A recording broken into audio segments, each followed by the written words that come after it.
할렐루야. 지난 한 주간도 평안하셨는지요? 6월부터는 성찬 예식을 시작으로 모이는 예배를 진행하려고 계획했는데 지난 3월부터 시작된 코로나 바이러스 팬데믹의 기세가 꺾이지 않고 계속 지속되고 있어서 모이는 예배는 차후로 미뤄야 할 상황이 되었습니다. 그리고 오랫동안 하면서 익숙해진 온라인 예배 때문에 코로나 팬데믹으로부터 안정이 된다 해도 모이는 예배에 관심을 가질지 의문이 들기도 합니다. 생각이 많고 복잡한 인식이 온라인 주일 예배와 일상에서 드리는 예배가 회복되고 삶에서 드리는 예배를 통해 살아계신 하나님과 교제를 변함없이 이어가는 성숙한 예배자로 거듭나기를 기대해 봅니다. 다시 모이는 예배가 시작될 때 그동안 갈 거 닦은 성숙한 예배자로 하늘나라 공동체인 교회와 세상을 잘 섬기는 참 크리스찬이 되기를 원합니다.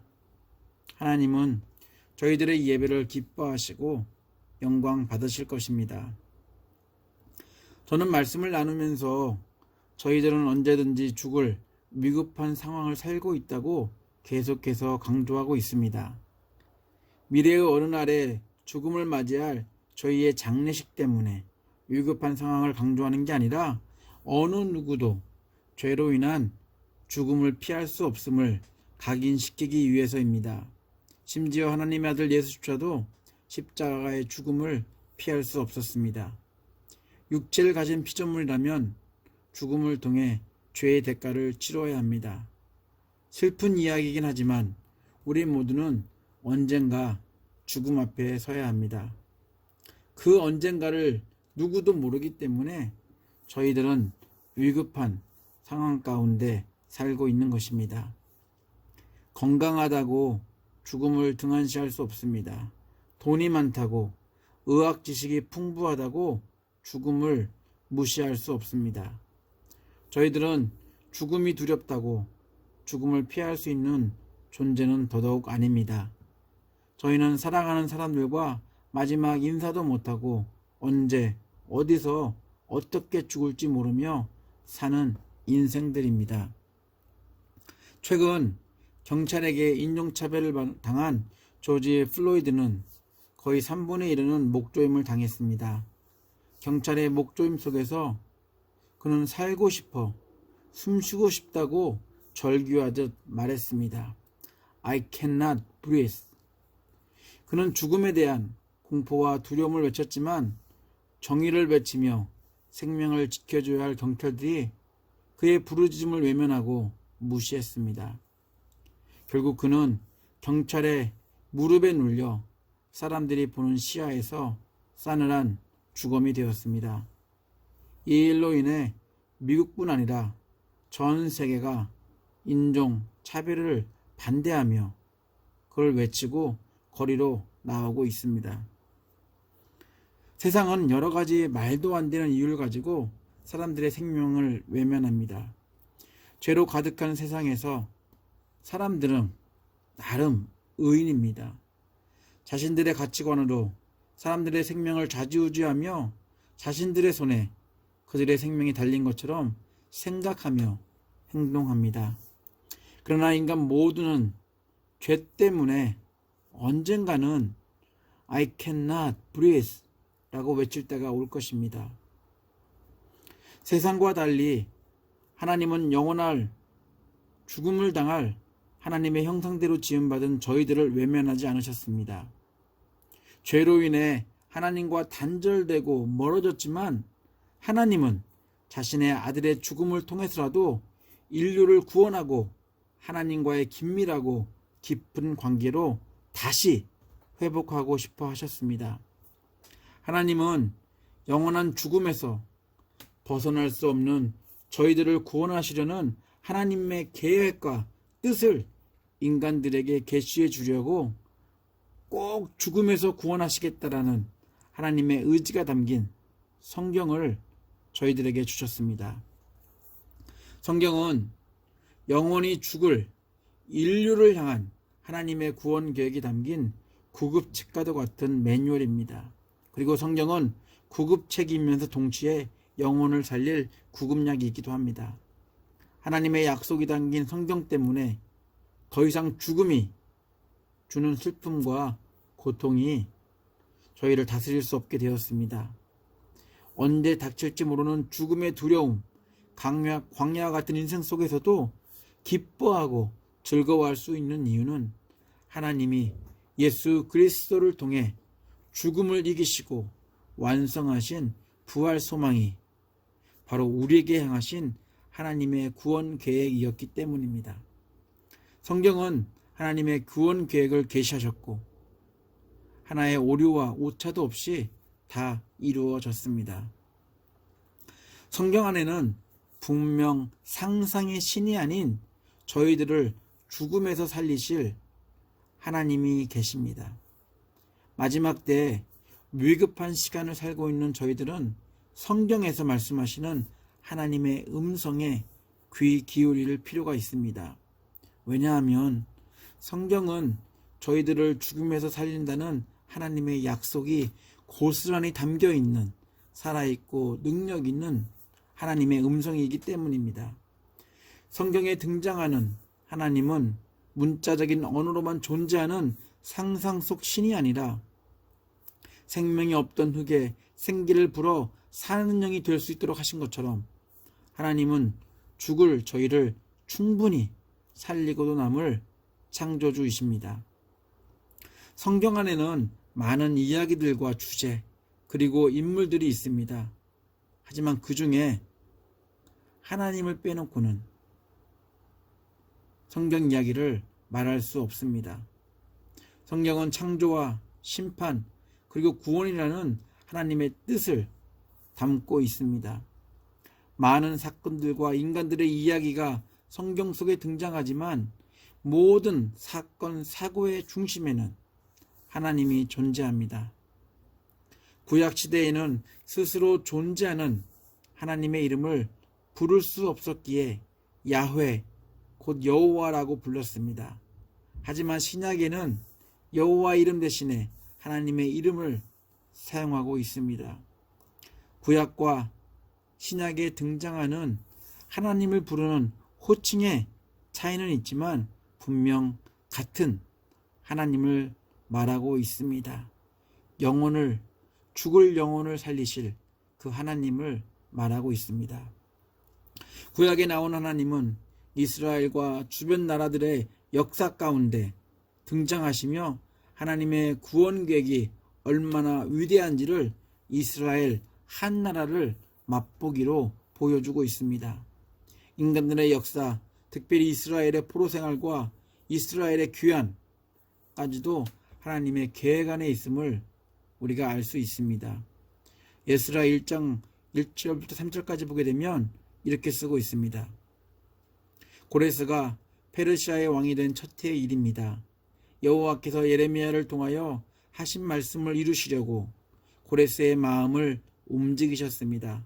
그래서 고레스가 온 땅에 사신을 보내어 명령을 내렸습니다. 고레스가 명령한 내용은 다 아래와 같습니다. 페르시아 왕 고레스가 말한다. 하늘의 하나님이신 여호와께서 이 세상 온 나라를 나에게 주셨다. 그리고 나를 세우셔서 유다 땅 예루살렘에 성전을 짓게 하셨다. 이제 너희 모든 하나님의 백성은 예루살렘으로 돌아가거라. 너희 하나님께서 너희와 함께 계시기를 바란다. 너희는 예루살렘에 계신 이스라엘의 하나님을 위해 성전을 지어라. 애굽 바로왕의 마음을 강팍하게 한 것과 페르시아 왕 고레스의 마음을 감동한 것은 이스라엘의 행동의 결과처럼 보이지만 이 모든 것들은 여호와 하나님께서 하셨다라고 성경은 적고 있습니다. 하나님은 구약 백성 이스라엘에게 율법을, 신약의 온 인류에게 복음을 주셨습니다. 그러나 구약과 신약을 따로 구분해서 읽을 수는 없을 것입니다. 구약은 이스라엘용이고 신약은 이방인용이 아닙니다. 만약 신구약 성경을 따로 구분해서 읽게 된다면 하나님을 제대로 이해할 수 없습니다. 객관적이거나 이성적인 관점에서 성경을 본다면 분명 신구약 성경은 따로 읽어야 할 것입니다. 그렇지만 성경에 나와 있는 하나님의 이야기를 우리가 읽다 보면 전적인 하나님의 주관적인 시점에서 모든 이야기들이 진행하고 있다는 것입니다. 분명 성경에 나와 있는 내용들, 사랑이 하나님이라면 그렇게 많은 사람들이 죽어가는데 가만히 있을 수 있을까라고 우리가 이성적으로 합리적으로 의심할 수가 있습니다.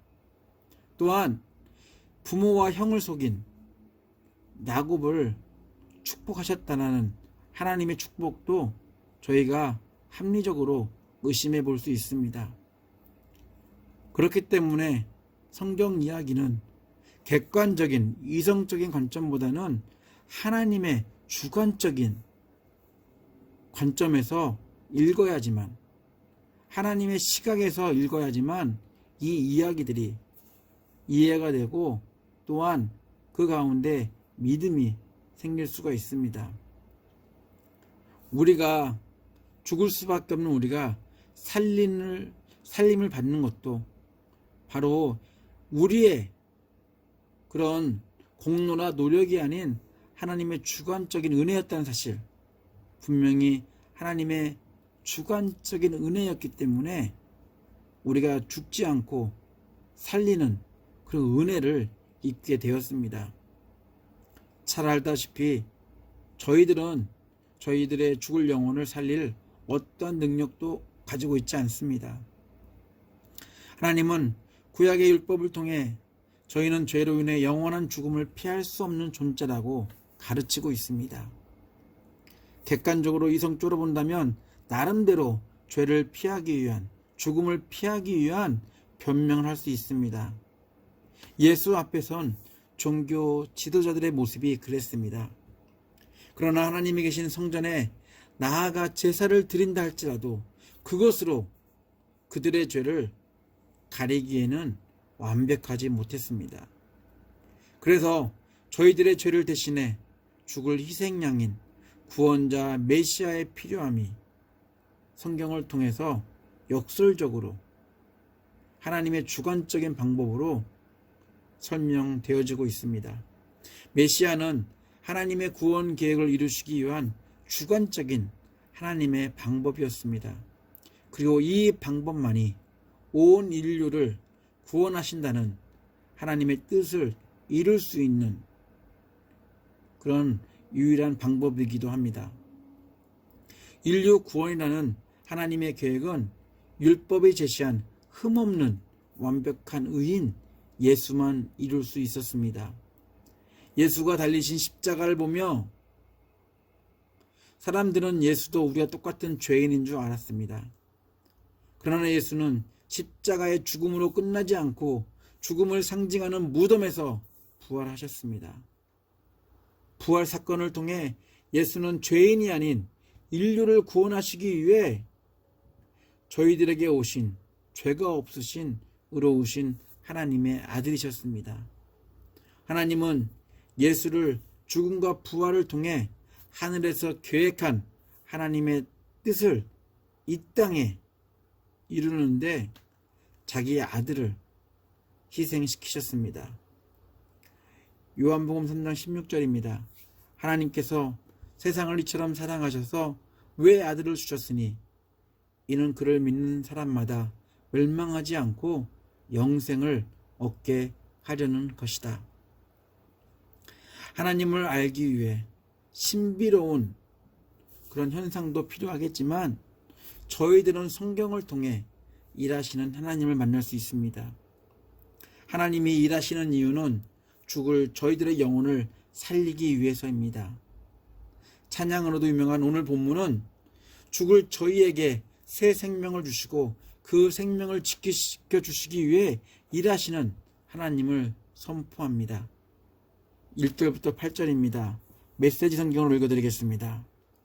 눈을 들어 산을 보내 산이 내게 힘이 되어줄까?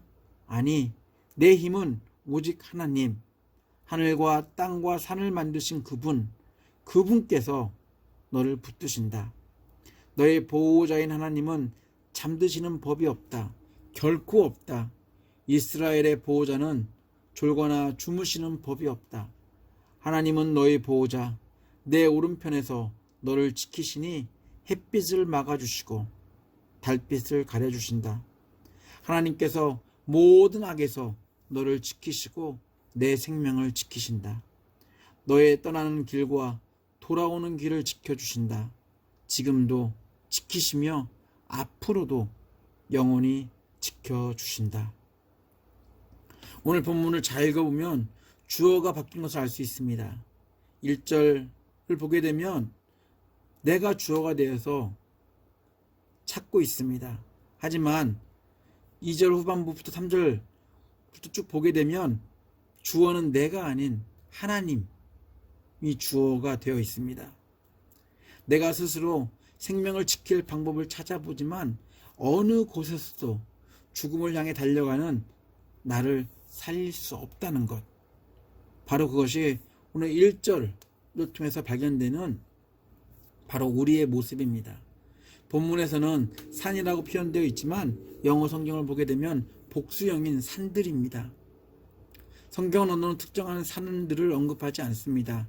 하지만 본문에서 의미하는 산들의 의미를 추리해보면 그 당시 적들의 공격으로부터 생명을 지켜줄 수 있는 높은 산들 위에 지어진 견고한 자연 요새를 생각해 볼 수 있습니다. 예루살렘도 그랬습니다. 또한 그 외에도 나를 지켜줄 수 있는 것들을 우리가 상상해 볼 수 있습니다. 그러나 결론은 그것들은 나의 생명을 지켜줄 수 없다는 것입니다. 그럼에도 저희들은 그것들로부터 우리의 생명을 지키기 위해서 무단히 그것들을 찾아 나섭니다. 그러나 그 수고는 헛되다라고 시편 127편에서 말합니다. 여호와께서 집을 세우지 아니하시면 세우는 자의 수고가 헛되며 여호와께서 성전을 지키지 아니하시면 파수꾼에 끼어 있음이 헛되도다. 그렇습니다. 내가 나를 위해 철저하게 준비한 것으로 죽을 나의 생명을 살릴 수도 지킬 수도 없습니다. 시편 기자의 고백처럼 나의 생명을 지켜줄 수 있는 것은 높은 산 위에 지어진 견고한 정교한 성이나 나의 노력의 결과물이 아니라 하늘과 땅과 산을 지으신 하나님 뿐입니다. 하나님은 영원히 죽을 저희들의 영혼을 살려주셨습니다. 그리고 그 생명을 지속할 수 있도록 변함없이 지켜주십니다. 이스라엘의 역사를 보게 되면 이스라엘은 배신의 아이콘이지만 하나님은 언제나 그들과 함께 하시겠다라는 약속에 신실하셨습니다.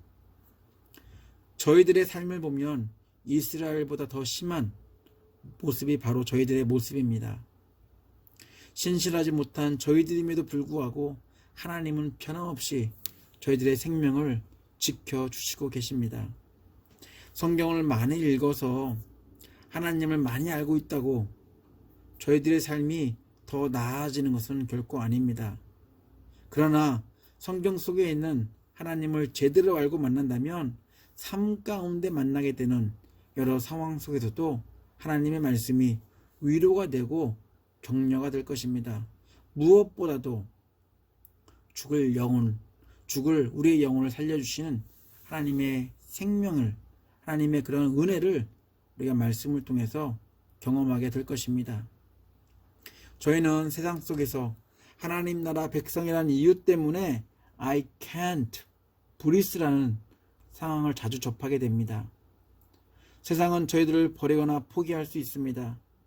그러나 하나님은 절대로 포기하지 않으시는 분이다라고 성경은 말합니다. 성경을 통해 저희를 절대로 포기하지 않은 하나님을 만날 수 있습니다. 저희들은 자주 I cannot breathe 라고 외치지만 성경 속에 있는 하나님은 저희들이 심정지를 당하지 않도록 분명히 지켜주실 것입니다. 또한 지켜주신다라고 약속하셨습니다. 우리 성경을 통해서 죽을 저희들의 영혼을 살려주시는 하나님의 능력을 날마다 경험하는, 또한 하나님을 날마다 만나는 복된 성도의 삶을 살아내시기를 예수 이름으로 축원합니다. 기도합니다. 사방팔방으로 둘러싸여 힘든 세상을 사는 저희들은 저희들이 듣고 싶은 것들만 듣고 싶어 합니다. 성경은 분명 마지막 때를 사는 저희들에게 하나님의 말씀에 귀 기울이라고 말씀하고 있음에도 세상에서 저희들의 생명을 조금이라도 연장시켜줄 하나님을 찾으려고 합니다. 더 이상 세상이 아닌 성경에서 우리를 사랑하시고 우리를 살려줄 하나님을 찾는 저희들 되기 원합니다. 성경에서 말하는 하나님, 저희들이 만나야 할 바로 그분은 하늘과 땅과 산을 지으신 창조주시며 졸지도 주무시지도 않으시는 우리를 사랑하시는, 우리를 지켜주시는 하나님이십니다.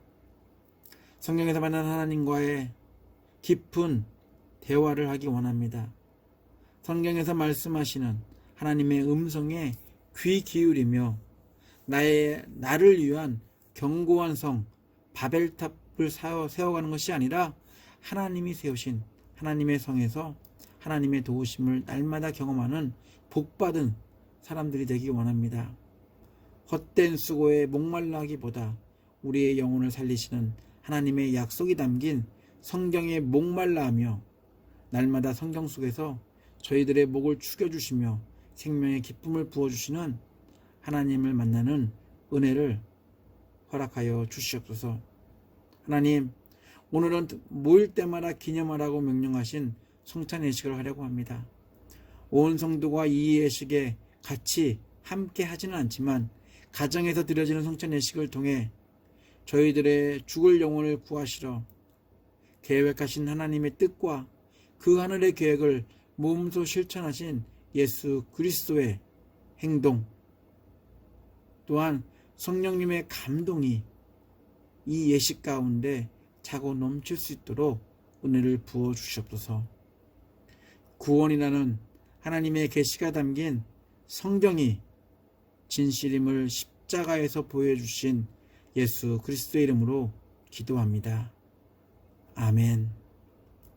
지금은 성경의 약속을 1.1획의 오차도 없이 이루신 예수 그리스도의 은혜와 성경을 통해 구원의 약속을 계시하신 아버지 하나님의 극진하신 사랑과 성경 속 하나님의 구원 약속을 날마다 체험하도록 도우시는 성령님의 감동 감화하심이 영혼을 구원하시고 날마다 생명을 지켜주시는 하나님을 만나기 위해 성경을 더 깊이 묵상하려는 예배자들 머리 위에, 가정 위에, 사업체 위에, 그리고 교회 위에 함께 하시기를 간절히 축원하옵나이다.